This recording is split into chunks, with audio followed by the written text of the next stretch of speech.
A young boy sits in the park after school. He's had a hard day and is feeling fed up. He sits talking to himself for a few minutes. Then an old lady with red hair sits beside him. She is carrying a bunch of roses. Are you okay, boy? Not really. I argued with my mom and now I think she hates me. I'm also doing bad at school.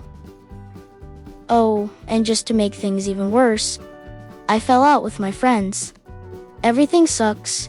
I hate my life. Boy, if I could go back to your age, I would, in a heartbeat. I'm the old lady now, and all I have are my memories. Don't get to my age, boy, and live with regrets.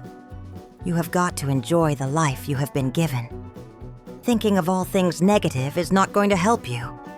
Focus on the good parts of your life. And if that is too hard right now, then just imagine how you would like your life to be. As I said, I'm an old lady now, but I've lived my life to the fullest. There were sad times too. Oh yes, my childhood was hard. But when I think back, I choose to think about mainly the good times. The old lady stands up and takes a photo album out of her bag. She hands it to the boy. Thanks. But what is this? That's a photographic memory of my life. My mom loved photography, and she sure has passed that love on to me. As the boy starts looking at the photos, the old lady gets her roses out of her bag. She smells the roses and closes her eyes, reliving some of the memories of her life. At first, her memories were still pictures in her mind, pictures her parents had taken. But when she reached the age of her very first memory, the still pictures blossomed into life. One of my very first memories is of me feeling very hungry and searching the bin for food. We were quite poor, but there were good times too. Like eating ice cream at the beach. Swinging at the park. That was my favorite. Whoa! Playing hopscotch with my mother. And good times with friends. As a child, I learned that my mum suffered from depression. I often found her led on the sofa, and she found it hard to keep a job or keep the house clean. I did the best I could to help her. Always made sure I tidied up after myself. I don't know if she appreciated it. She never said thank you. But it didn't matter. That was my mum, and I loved her, and liked to help. And I was so good at painting, my mum started selling them. They sold for a lot of meows. And by the time I was a teenager, we had enough money to live comfortably. We also had enough money for Mum to go and see a good doctor. It took a little while, but with the right medication, she started to feel much better. Well enough to buy and run her very own little bakery business. I had a good start to my teenage years. Made lots of friends and did well at school. But then I fell in with the wrong crowd and went through a bit of a rebellious stage. And it was my best friend Quinn who inspired me into dyeing my hair and wearing makeup. I didn't ask for permission. Quinn said I didn't need to. After all, it was my own hair on my own head. So one evening after school, I plucked up the courage to embrace a new creative identity. I can still remember the excitement that I felt. Sometime later, it was done. And oh, how I loved that red hair. In fact, I loved it so much that I've never dyed it another color. Since that very first day. My mother hated it. But I didn't care. I was 16. I told her that she couldn't control me anymore. I was out most nights. Started drinking. And then I dropped out of high school. I had much better things I wanted to do with my time. By the age of 21, I had been arrested more times than I can count. My mum tried to help me, but her words fell upon deaf ears. My life was going nowhere. But one day after yet, another argument with my mum. I met a young man as I was walking on the beach. He smiled at me, and so I sat down with him, and we started talking. We talked for hours. We had so much in common. and it was so hard to stay feeling angry around his soothing aura. It felt like he was instantly the calm I needed to ease the storm raging and picking up speed within my mind. My mom hated him from the very first second she saw him. And for no reason. We had a huge fight, and I left for good that very night. Frank invited me to live with him, and I said yes. I felt safe with him, and it wasn't awkward at all. It was like I had always been there. We fell in love very quickly, Frank and I. We soon got married. Mom refused to come, so we did it without her. We invited just the closest of friends. And we both wanted a nighttime wedding. Nothing outrageous, just some pretty lights. The stars, some friends. And of course, our love for one another.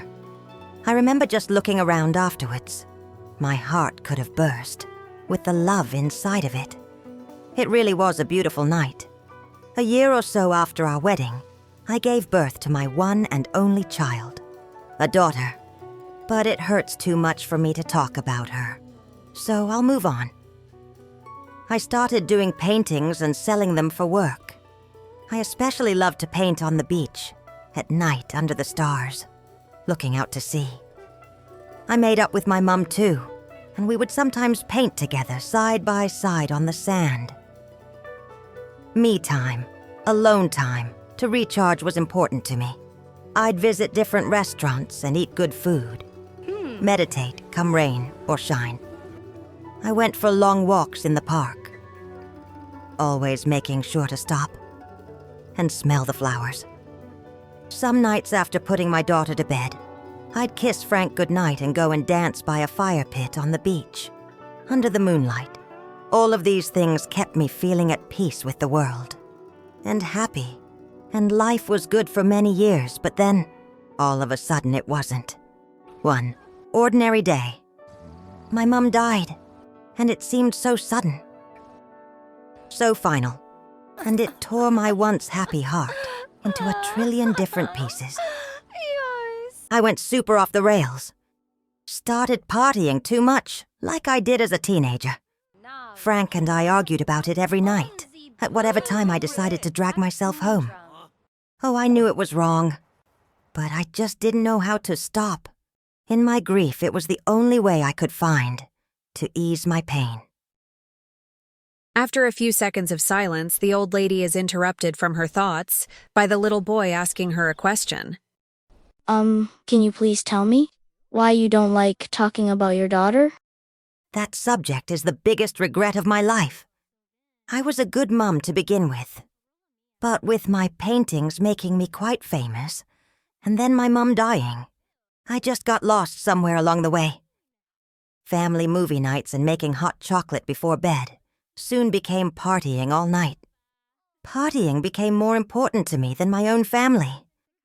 I took them for granted, assumed I could always make it up to them later. But I never got that chance. Why? How come? Because one night I strolled in from a party and they were both gone. They'd left me. I never saw them again. I really have to go now, but boy, please listen to me. When you wake up in the morning, smile and smell the roses. Treat each day like the gift it is, because you will never know which day will be your last. The old lady gives the boy the roses, then walks away. The next morning, the boy wakes up and remembers what the old lady had said to him. He gets up and smells the roses she had given him. He had placed them right beside his bed so that he could see them. Today is going to be a better day. After a few minutes, he goes to find his mum.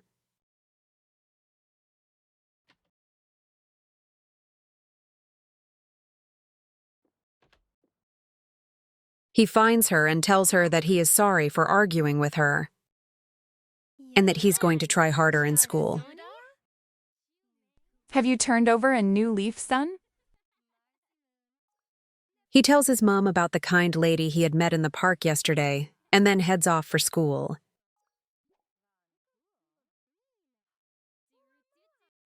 Later that day, Mom finds her son painting. What you painting, son? I've just finished painting the old lady from the park. Do you want to see it, Mom? You never paint. Of course I'm gonna take a look at that. I bet it's a really good painting.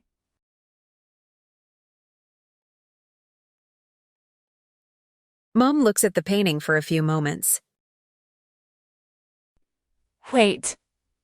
She looks really familiar. Oh my goodness, it is her. Do you know her? That's your grandma. That's my mom. I haven't seen her since I was about 9, but I'd recognize those eyes and that red hair anywhere. And my mom loved roses. I've been looking for her for years. I've even hired a private investigator. Well, I've found her now. If we go back to the park, she might go back. Mom updates the private investigator with the news of her mom being in Bliss Bay. And every day for weeks, Mom and son go back to the park. Mom waits on the bench where her mom had met her son, whilst the little boy, Jacob, walks around trying to find her. They search and wait for hours. But the old lady doesn't come back. Don't give up hope. We are gonna find her. Then one morning, on his way out the door, Jacob finds a bunch of roses on the pathway. Mom. Mom. Look, she's been here. At that same moment, Mom gets a text message. It's the private investigator. Maybe he's found my mom. Jacob, I need to go and call him. Don't disturb me, please, okay? Maybe we can go and do something fun afterwards. Okay, Mom. Good luck. I really hope they have found her. Me too, son. Me too. Mom then heads to her bedroom to make the call. A few minutes later, Mom ends the call in shock. The private investigator had news for her. Her mom had very recently moved to Bliss Bay and had been looking for her. And then the bad news came. After some digging, he also found out that her mom had died 2 months ago, shortly after moving here. And now she has to go and tell Jacob the sad news. No. They must have made a mistake. I saw her, spoke to her, and she left those roses outside. She's not dead. She can't be. She must be watching over us, Jacob. Watching over youth. You were upset. So she came to you. To comfort you. I guess she's your guardian angel now. The next morning, Mom gets the burial information from the private investigator. They visit her grave, leaving her favorite flowers all around it, roses. They mourn and cry. And Jacob thanks her for visiting him. Then, both feeling very upset, they leave.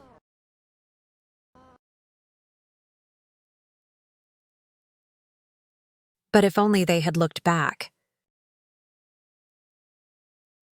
Just one last time.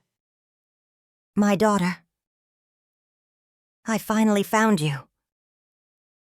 That night, the old lady used all the energy she could to visit her family, one last time before moving on to the afterlife. Grandma? Mom? Yes, it's me. I can't stay long. I just want you to know that I love you. That never stopped. And I'll be watching over you both always. We love you too, Mom. Forever.